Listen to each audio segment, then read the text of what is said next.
오신 여러분들 주님의 이름으로 환영하고 축복합니다. 우리 시간 옆 사람과 앞뒤 사람과 인사하도록 하겠습니다. 참 잘 오셨습니다. 환영합니다. 축복합니다. 주님의 이름으로 사랑합니다. 네, 여러분 정말로 사랑합니다. 우리 이 시간 우리 주님 안의 한 자녀로서 주님의 이름을 높이며 우리 소망 되신 주님을 한 목소리로 찬양하기를 소망합니다. 네, 바다 같은 주의 사랑 우리 같이 찬양하시면서 예배로 나아가겠습니다.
이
되신 주님을 우리 다시 한번 한 목소리로 찬양합시다.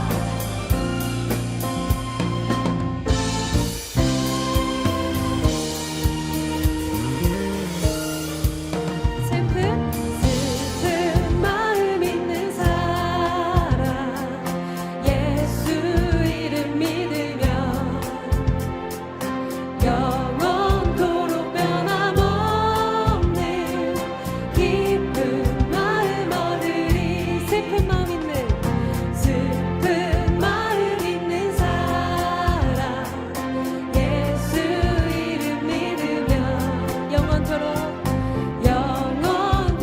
변함없는 기쁜 마음 얻으리. 예수의 이름은 세상의 소망이요 예수의 이름은 천국의 기쁨일세.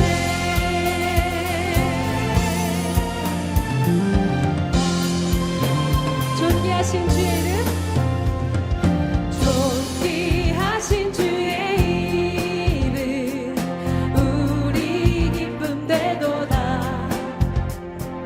주의 품에 안길 때에 기뻐 찬송 부르리. 예수의 이름은 세상의 소망이요 예수의 이름은 천국의 기쁨. 예수의 이름은 세상의 소망이요 예수의 이름은 천국의 기쁨이세.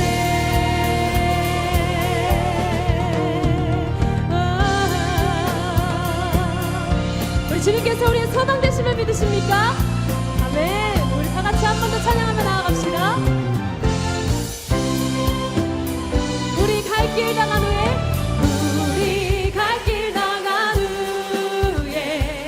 보좌 앞에 나가 왕의 왕께 경배하며 멸류관을 드리니. 우리 갈 길 당한 후에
어둠 속의 빛 예수 어둠 속의 빛 예수 변함없는 진리 주는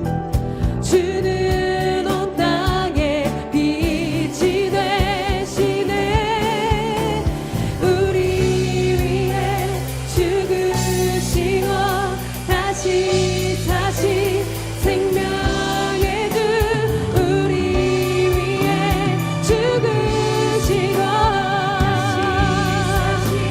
생명의 주 주님만이 소망이요 변함없는 반석이로 주님만이 온 세상을 비추시네 죽음에서 또 죽음에서 부활하신 우리 구주 평강의 왕 주를 믿는 모든 자의 소망 되신 주를 믿네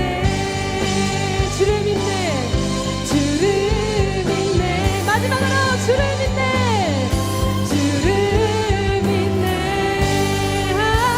할렐루야 주님께 영광의 박수 올려드립시다.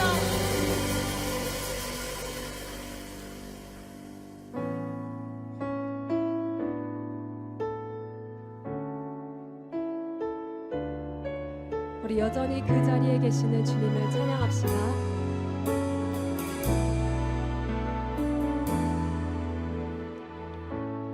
안개가 날 가리워 내 믿음은 들리려 할 때 나 주님께 나아가네 주님은 산 같아서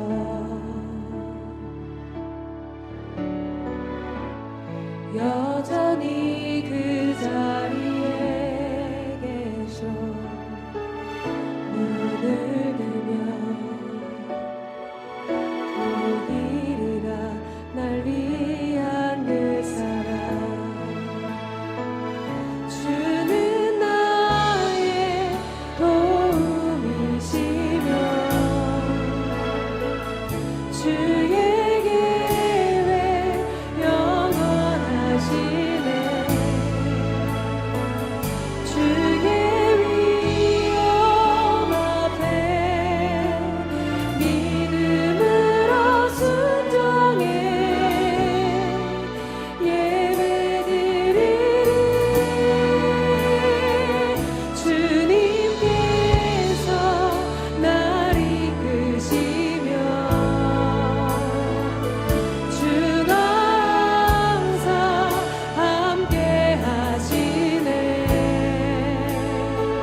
우리가 믿음으로 순종의 예배를 드리겠습니다. 영원히 드리겠습니다. 우리 시간 주님 앞에 이렇게 고백하며 주님의 이름 한번 부르짖으며 예배로 나아가겠습니다. 주여! 주님, 오늘도 우리의 예배와 찬양을 기뻐 받아 주시옵소서. 우리가 순종으로 믿음의 제사를 드리며 나아가오니 주님, 우리의 예배와 찬양을 기뻐 받아 주시옵소서.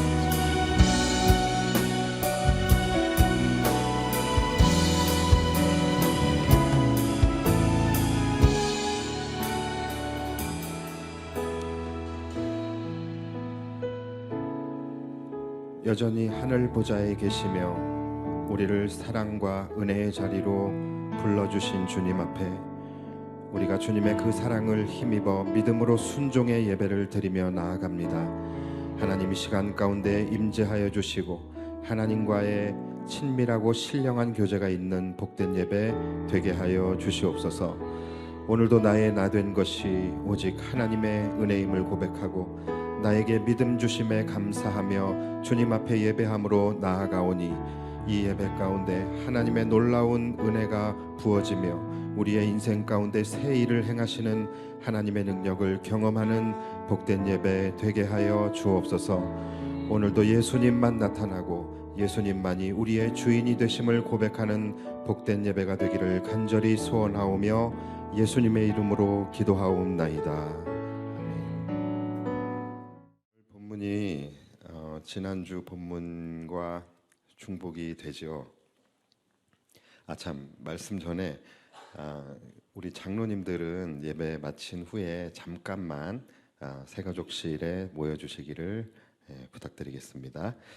자, 오늘 본문이 지난주와 중복이 되는 이유는 이 본문의 말씀이 굉장히 중요한 말씀입니다. 한 주 만에 끝내기에는 조금 부족하기도 하거니와 또 이 말씀 안에는 우리가 지난주에 우리가 나누지 못했던 또 하나의 굉장히 중요한 숨겨진 비밀이 이 말씀 안에 존재하고 있어요. 그래서 오늘 그 부분을 말씀을 드리면서 여러분들과 함께 은혜를 좀 나누려고 합니다.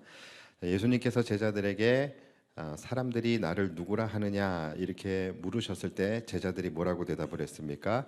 더러는 세례 요한, 또 더러는 엘리야라, 더러는 예레미야와 같은 선지자 중에 하나라고 하더이다. 이렇게 제자들이 대답을 해요.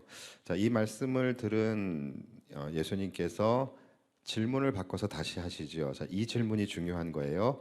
자, 그렇다면 너희는 나를 누구라 하느냐? 자, 이 질문을 하시게 됩니다. 그때에 우리의 베드로, 수제자 베드로가 이렇게 말씀을 하셨죠. 뭐라고 말씀하셨는지 우리도 함께 같이 고백해 볼까요? 자, 시작. 주는 그리스도시요 살아계신 하나님의 아들이시니이다. 자, 이렇게 고백을 합니다. 이 베드로의 대답에 예수님께서 너무 기뻐하셨어요. 너무 기뻐하심을 넘어서 막 흥분을 하셨어요. 그래서 바요나 시모나 내가 복이 있도다. 이를 내게 알게 하니는 혈육이 아니요 하늘에 계신 내 아버지시니라. 또 내가 내게 이르노니 너는 베드로라.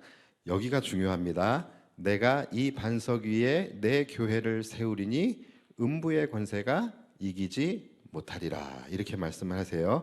자, 여기서 내가 이 반석 위에, 이 반석이 뭐라고 말씀을 드렸죠? 지난주에 말씀드렸습니다. 자, 1번 반석은 베드로다.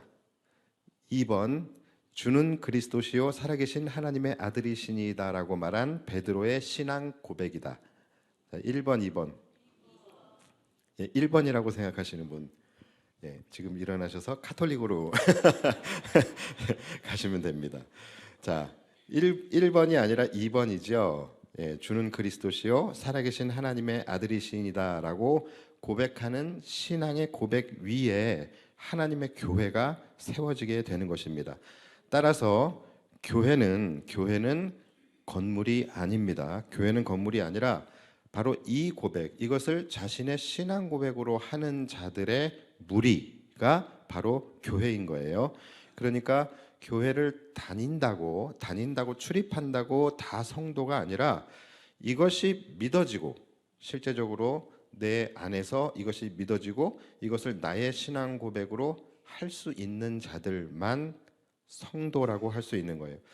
목사님 왜 그렇게 깐깐하게 선을 그어서 이야기를 하십니까? 라고 하실 수도 있겠지만 죄송하지만 제가 이 부분에 대해서는 제가 어떻게 할 수 있는 영역이 아니에요. 왜냐하면 이것은 바로 교회의 머리 되시고 교회의 주인 되신 주님께서 이 교회에 대한 정의를 분명하게 내려주셨기 때문에 그런 거예요. 그래서 교회는 이 신앙 고백이라는 반석 위에 세워지게 되는 것입니다.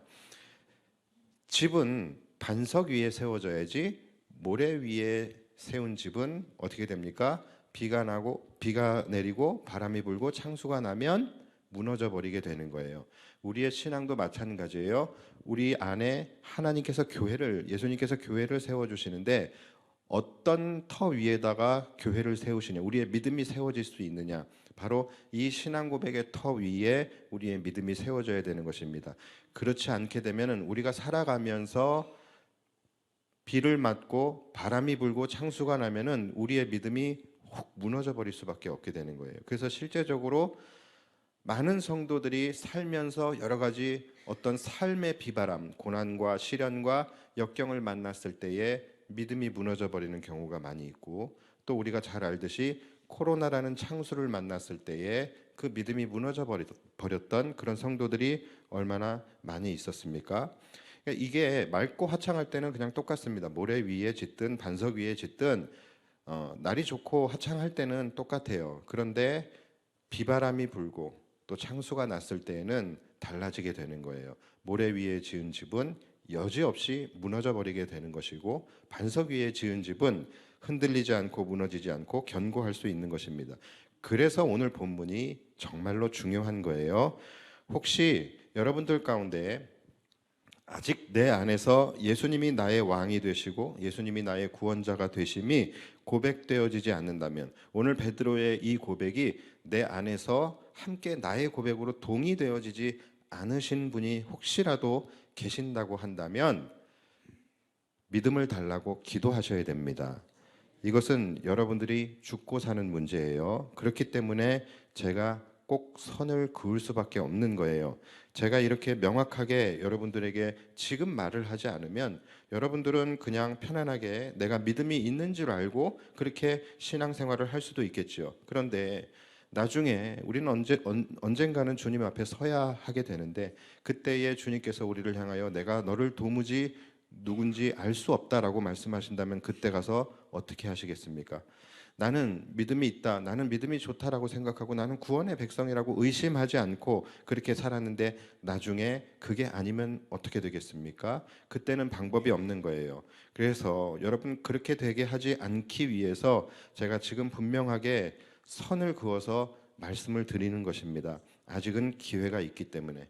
저도 여러분들이 듣기 좋은 말 할 줄 알고 그런 것도 시키면 잘합니다. 그런데 여러분 진짜 좋은 말은 귀가 듣기 좋은 말이 아니라 우리의 영을 깨우는 말이라는 것을 여러분 믿으시기 바랍니다.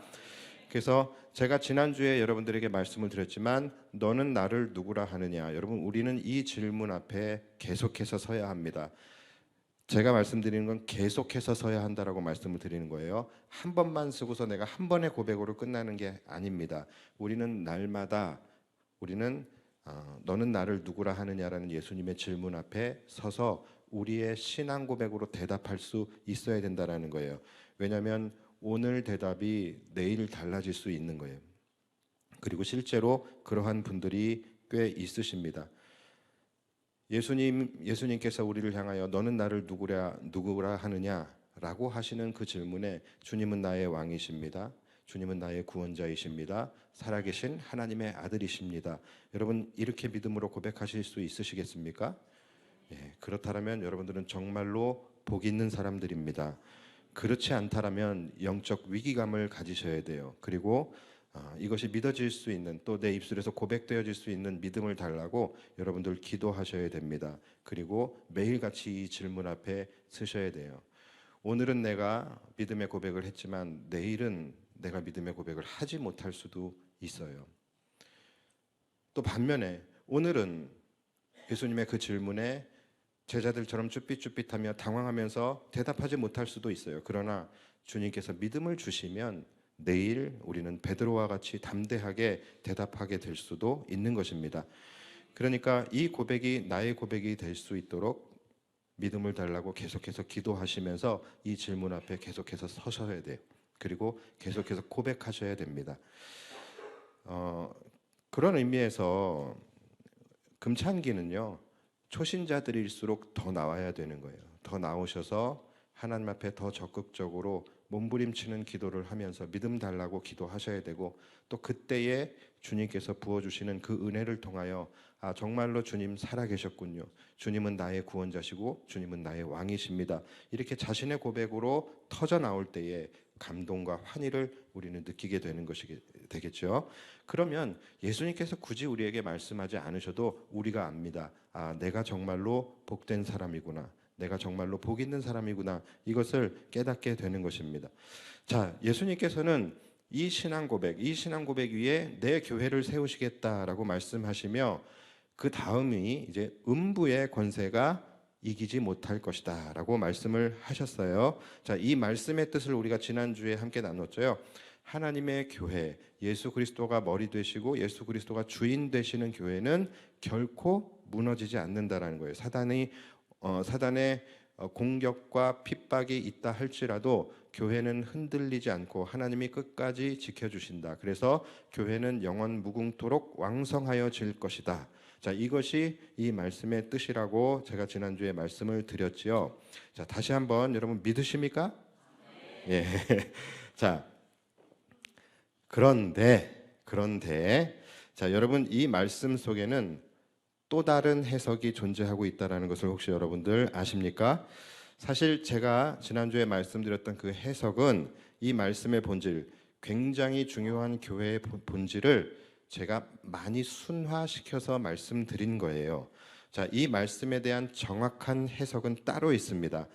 내가 이 반석 위에 내 교회를 세우리니 음부의 권세가 이기지 못할 것이다. 여러분 이 말씀을 원문을 토대로 직역을 하게 되면은 다소 생소하고 다소 굉장히 다른 해석이 나오게 돼요.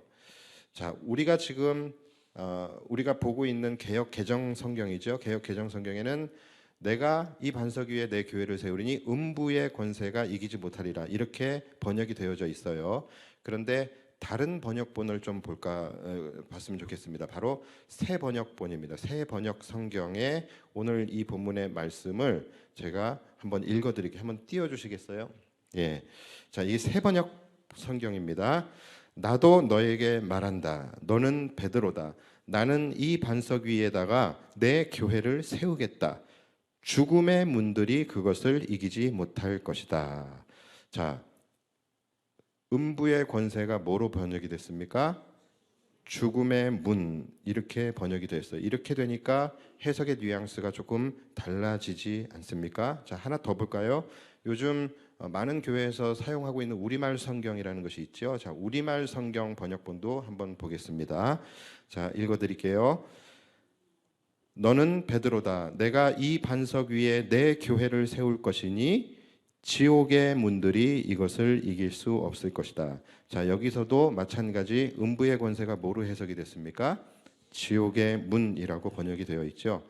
자, 우리가 보는 개역 개정 성경에서 이것이 음부의 권세라고 번역되어 있지 다른 성경들은 그렇지 않습니다. 죽음의 문 또는 지옥의 문 이렇게 문, 게이트로 번역이 되어져 있다라는 거예요. 영어 성경에도 마찬가지예요. Gates of Hades.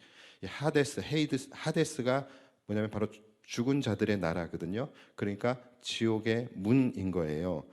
이렇게 번역이 되어져 있어요. 그러니까 종합하면 이 말씀의 정확한 해석이 뭐냐면 내가 이 반석 위에 내 교회를 세울 것이니 지옥의 문들이 이기지 못할 것이다가 되는 거예요.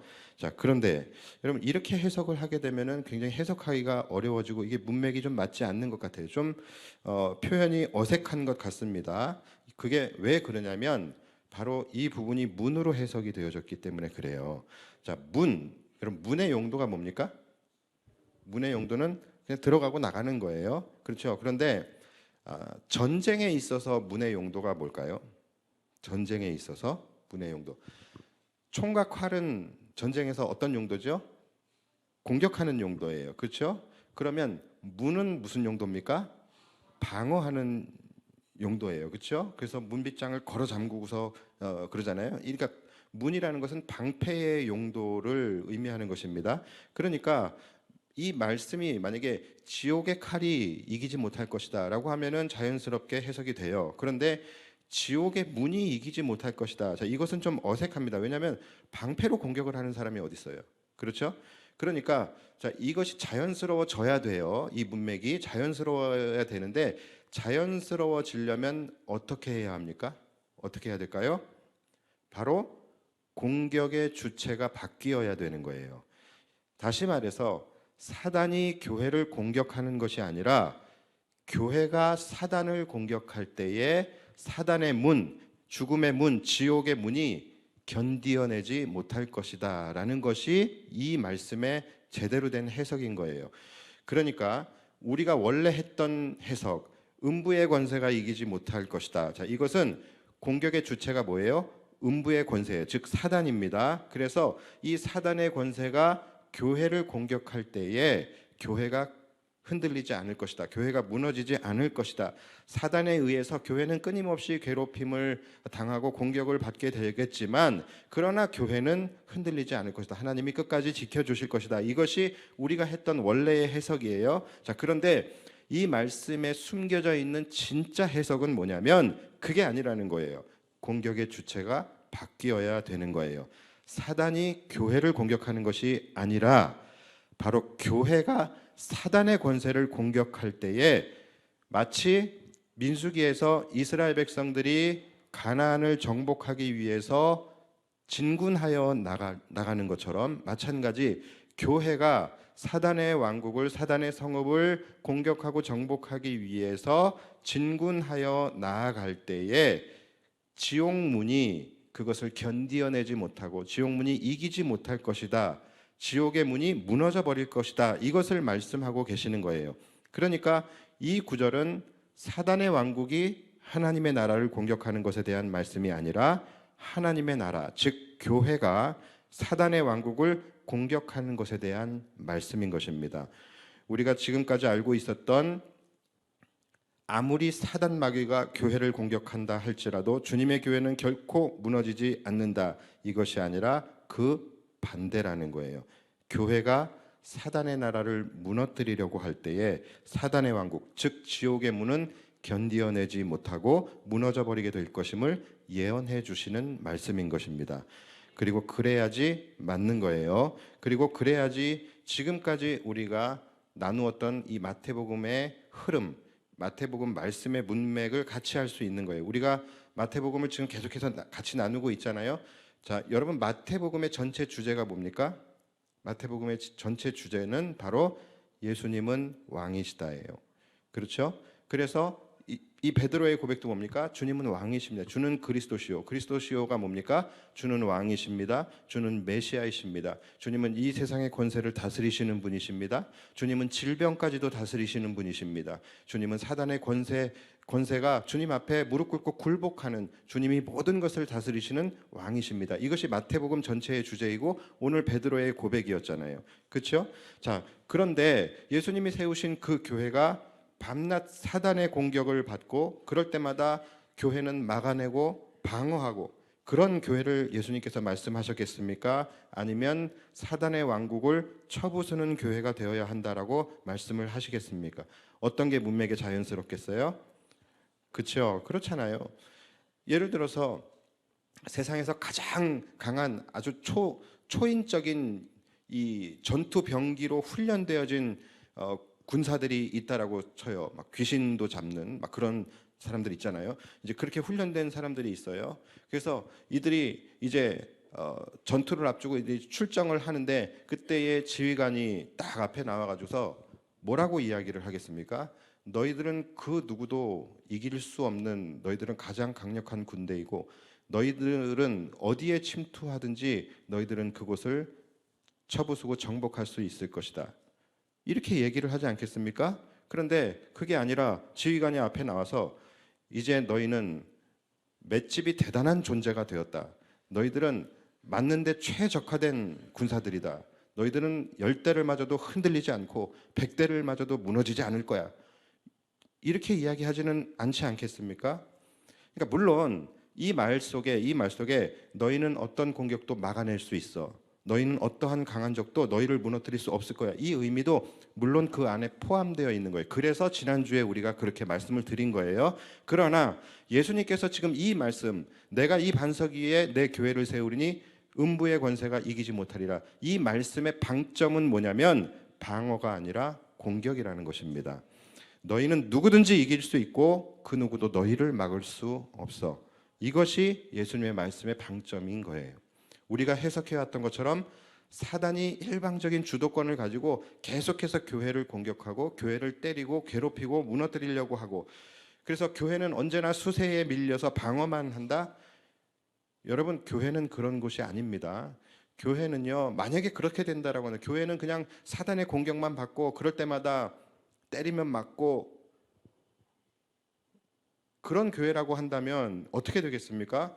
교회는 자신을 지키는 데만 급급한 교회가 되게 되는 것이고, 그러면 교회는 그 어떤 사명도 이룰 수 없고 복음도 전할 수 없는 것이고 하나님의 나라를 확장할 수도 없는 그런 유약한 교회가 될 수밖에 없는 것입니다. 물론 교회가 무너지지 않는다 할지라도 그럼 뭐 합니까? 항상 사단의 위협 가운데 노출되어져 있는 유약한 교회, 불안한 교회가 될 수밖에 없다라는 것이죠. 그리고 실제적으로 그런 교회가 이 땅에도 존재를 합니다. 어떤 교회들 보면은 항상 교회 내부에서 일어나는 문제들이 있어요. 그런 여러 가지 공격으로부터 계속해서 교회가 흔들리는 그런 교회들이 있어요. 그런데 그런 교회들을 한번 보십시오. 교회를 지키는 데만 급급합니다. 문제를 해결하는 데만 급급하지 하나님께서, 그리스도께서 교회에게 주신 사명을 감당하는 데는 꿈도 못 꿔요. 세상을 향하여 교회가 교회로서의 어떤 역할을 감당하고 사명을 감당하는 것을 할 수가 없습니다. 그러니까 그런 교회가 된다라는 것이죠. 근데 예수님께서 세우신 교회가 그런 교회겠습니까? 그렇지 않다라는 거예요. 그런 교회가 이 땅을 어떻게 복음으로 물들이고 어떻게 하나님의 나라를 확장해 나아갈 수 있겠습니까? 왕이신 예수님께서 그분이 주인 되신 교회를 이제 이 세상에 출범을 시키시는데 겨우 그런 교회를 세우시고 이렇게 거창하게 말씀을 하시겠습니까? 그러니까 이것은 흐름이 맞지 않다라는 거예요. 이 말씀의 정확한 해석은 뭐냐면 내가 이 반석 위에 내 교회를 세우리니 지옥의 문들이 견디어내지 못할 것이다예요. 교회가 사단의 권세를 무너뜨리기 위하여 전진하며 나아갈 때에 사단은 지옥문을 굳게 잠그고 죽을 힘을 다해 버티겠지만 결국 이기지 못하고 견디어내지 못하고 무너져 내릴 것이다 라는 것입니다. 여러분, 한 번 더 말씀드릴게요. 믿으십니까? 믿으십니까? 이렇게 액센트를 줘야 여러분들도 크게 하시더라고요. 근데 사실 지금 그런 상태가 맞거든요. 여러분, 사단은 이미 패한 존재입니다. 그렇죠? 이제 곧 부활절이죠. 예수님께서 부활하실 때에 사단 마귀 죽음의 권세를 이기시고 부활하셨어요. 그렇죠? 그래서 사단 마귀는 2000년 전에 이미 패한 존재들입니다. 그런데 지금까지 남아서 발악을 하고 있는 상태인 거예요. 언제요? 예수님 다시 오실 때까지.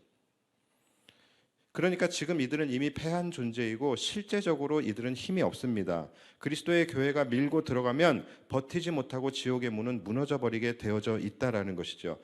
마치 여러분 걸프전 기억하십니까? 걸프전과 같은 거예요. 걸프전이 처음에 일어났을 때에 이 걸프전이 일어난 지 불과 6개월 만에 다국적군이 승리해버립니다. 그리고 승리의 깃발을 꽂아버려요. 그러니까 6개월 만에 전쟁이 끝난 거예요. 이미 그들은 패한 겁니다.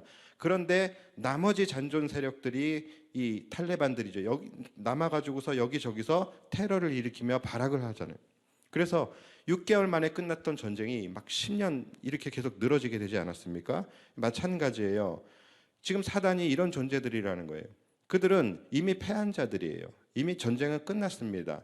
그런데 이들이 끝까지 남아서 지금 발악을 하고 있는 거예요. 그러나 아무리 이들이 난리를 친다 할지라도 이미 이들은 패한 자들이기 때문에 하나님의 나라에는 절대로 위협이 될 수 없는 거예요. 그러나 이 테러범들이 민간인들에게는 위협이 될 수 있잖아요. 마찬가지 사단도 성도들에게는 위협이 될 수 있습니다. 그래서 곳곳에 교회가 존재하는 것입니다. 교회가 하는 역할이 뭡니까? 바로 영적 테러범들, 이 사단 마귀의 권세를 진압하기 위해서 주님이 세우신 전투 기지가 바로 이 땅의 교회라는 거예요. 그래서 이 땅의 교회를 신학적으로 전투적 교회라고 하는 것입니다. 이 지상의 교회와 천상의 교회가 있는데 지상의 교회가 바로 이 땅의 교회인데 이 땅의 교회를 전투적 교회라고 하는 것입니다. 지상의 교회는 하늘의 교회에서 성도들을 지키기 위해서 파견한 전투부대, 호위부대인 것이죠.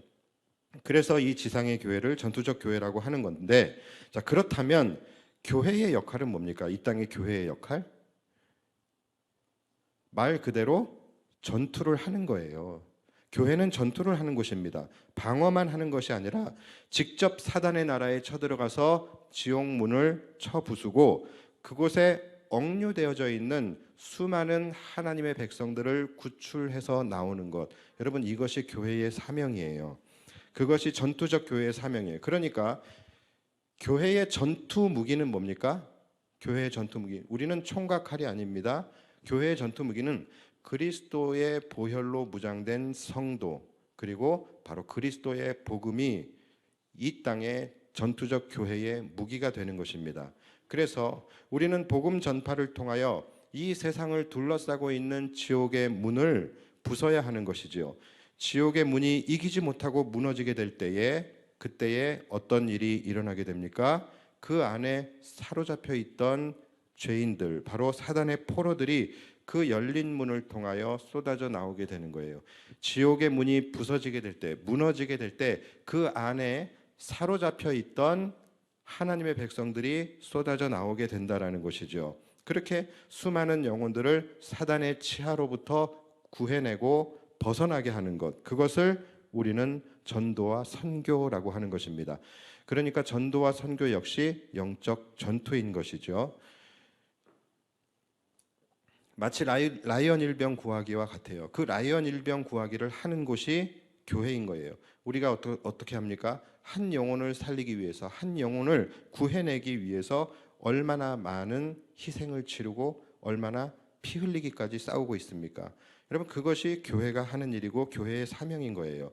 그렇게 이 세상에 편재해 있는 죽음의 문들, 지옥의 문들을 하나씩 하나씩 도장 깨기를 하면서 이 땅을 복음으로 정복해 나아가는 것, 그것을 우리는 하나님 나라의 확장이라고 하는 것이지요. 그러니까 전도와 선교, 하나님 나라의 확장, 이것이 다 연결이 되는 영적 전투인 것이지요. 이것이 여러분 교회의 사명이고 이것이 예수님께서 말씀하신 교회이고 이것이 성경적으로 해석되어지는 전투적 교회라고 할 수 있는 것입니다.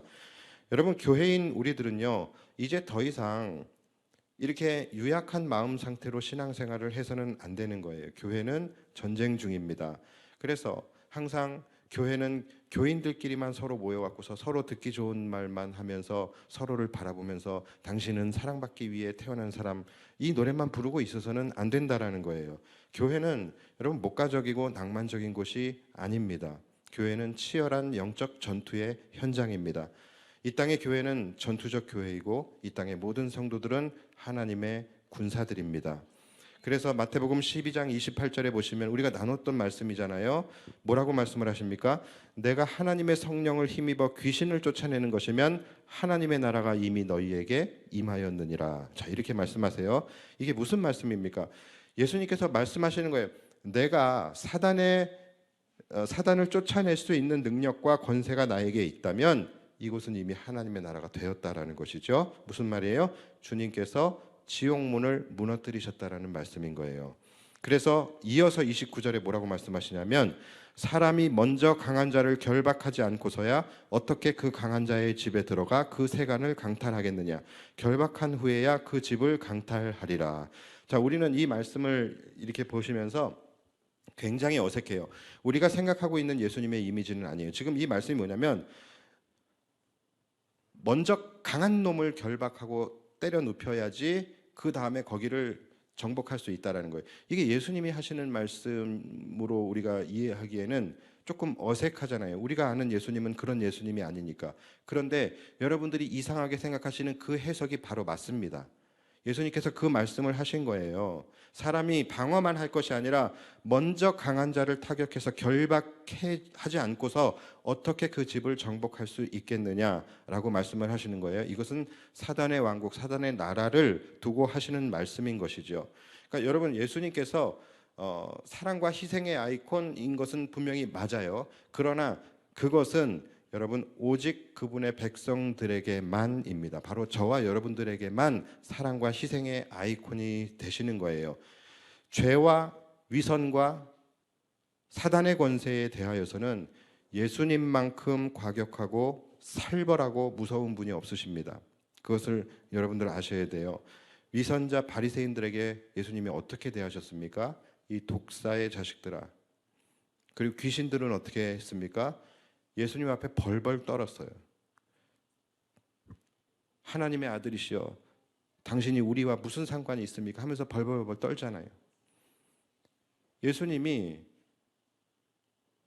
우리에게나 사랑이시지 죄와 위선과 사단의 권세 앞에서는 가차 없으신 분이십니다. 그런데 그 주님께서 주님의 교회를 세우시는데, 이 땅에 주님의 교회를 세우시는데 그저 사단의 샌드백으로, 사단은 방어용으로만 사용하신다라고요? 그렇지 않다라는 거예요. 하나님의 교회는 전투적 교회입니다. 이 땅의 지옥문을 깨트리고 부서뜨리는 사명이 있는 곳이 교회이고요. 또 이 땅의 지옥문을, 죽음의 문을 무너뜨릴 수 있는 권세와 능력이 있는 곳이 바로 그리스도의 교회임을 믿으시기 바랍니다. 다만 우리의 무기는 총과 칼이 아닌 거예요. 우리의 무기는 뭡니까? 바로 그리스도의 복음인 것이죠. 자, 우리가 이제 피에스타를 이제 시작을 하게 되죠. 피에스타를 시작하는 것도요, 제가 피에스타를 우리 교회의 가장 큰 행사라고 이야기를 하는데, 여러분, 피에스타가 왜 가장 큰 행사입니까? 바로 교회에게 주어진 가장 큰 사명이고 우리 교회가 감당하는 가장 큰 전투이기 때문에 그렇습니다. 그래서 우리가 이번에 부활절에도 부활절 오후에 발대식을 하게 되는 것이죠. 이 발대식이 바로 출정식을 하는 거예요. 전투를 나가기 위한 출정식을 하는 것입니다. 부활절이 어떤 날입니까? 예수 그리스도께서 사망 권세를 이기시고 부활하신 날이 부활절이죠. 자, 이때에 주님께서 죽음의 권세를 물리치신, 지옥 문을 무너뜨리신 그 승리의 영광을 이 땅 가운데 재현하고 다시 한번 선포하기 위해서 우리는 그날 오후에 발대식을 하게 되는 거예요. 다시 말해서 출정식을 하게 되는 것입니다. 이게 딱 맞추려고 맞춘 건 아닌데 올해는 그렇게 날짜가 딱 맞아 떨어진 거예요. 자, 그래서 여러분들이 우리가 발대식을 할 때에, 그리고 또 피에스타를 할 때에 우리의 마음이 새로워야 합니다. 우리가 정말로 이 세상의 지옥 문들을 부수며 나아간다, 부수기 위해서 우리가 진군한다 라는 그러한 마음으로 여러분들이 발대식에 임해 주셔야 됩니다. 자, 말씀을 정리합니다. 교회된 우리들이 어떻게 살아야 할 것인가? 우리가 이 말씀을 좀 더 정확히 이해를 했다라고 한다면 교회된 우리들이 어떻게 살아야 할 것인가? 늘 수세에 밀려서 방어만 하는 교회가 될 것인가? 아니면 사단의 권세를 무찌르고 이 세상을 복음으로 정복하며 나아가는 힘 있는 교회가 될 것인가? 어떤 것이 교회가 교회다운 것인가? 이러한 부분들에 대해서 우리가 함께 고민하면서 우리 새 영광교회를 든든하게 세워가야 한다라는 것이죠. 자, 여러분, 교회는 어떤 공동체이냐? 교회는 어떻게 세워졌느냐? 교회는 어떻게 세워졌습니까? 정리합니다.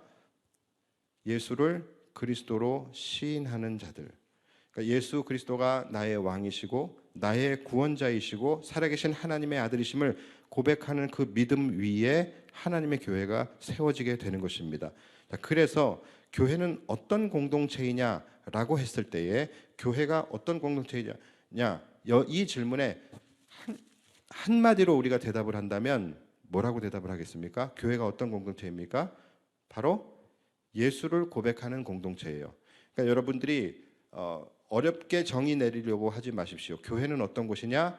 예수를 고백하는 공동체입니다. 그래서 교회 안에서의 모든 대화는 예수를 고백하는 대화가 되어줘야 되는 거예요.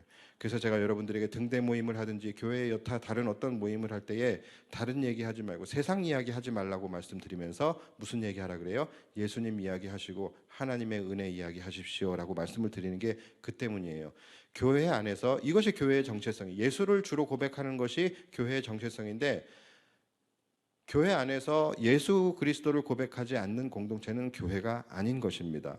그래서 언제나 예수님만 고백하는 그런 공동체가 되어야 됩니다. 자, 그리고 두 번째는 예수님만 자랑하는 공동체가 되어야 합니다. 자, 이것은 연결되는 거예요.